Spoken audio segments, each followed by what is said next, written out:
आज आम्ही घेतली होती कोळंबी बनवायला. तर कोळंबी आणली, ती घेतली साफ करून आणि साफ करून झाल्याच्यानंतर मी स्वच्छ घेतली होती धुवून. तर हा हर्षू आहे ना मध्ये-मध्येच करत होता. ह्याला पाहिजेल होता तो खिडकीमधला ढोल, त्याला दिला काढून.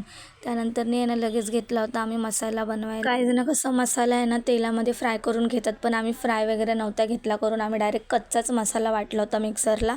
तर मसाल्यामध्ये आम्ही काय काय घेतलं होतं, ओलं नारळ होतं, अख्खे धने, सफेद तीळ, लसणाच्या 7-8 कळ्या, कोथिंबीर, टमॅटो, कांदा, ह्या सगळ्या गोष्टी ना आम्ही मिक्सरमध्ये घेतल्या बारीकशा वाटून. एकदम वाटून झाल्याच्या नंतरने ना टोप ठेवला. टोपामध्ये ना तेल ॲड केलं. तेल ॲड करून त्यामध्ये जो आपला मसाला मिक्सरला वाटला होता तो ॲड केला.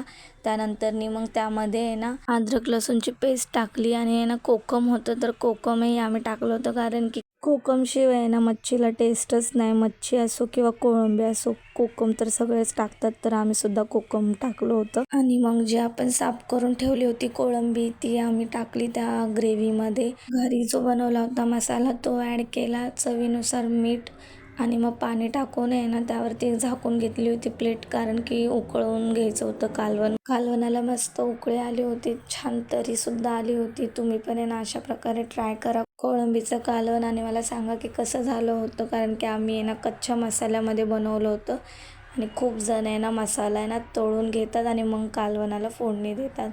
तर मला सांगा की कसं झालं होतं ते. तोच रेसिपी मी शेअर करत जाईल. माझ्या चॅनलला सबस्क्राईब करा, फॉलो करा आणि मला कमेंटमध्ये सांगत जावा की कशा आहेत माझ्या रेसिपी.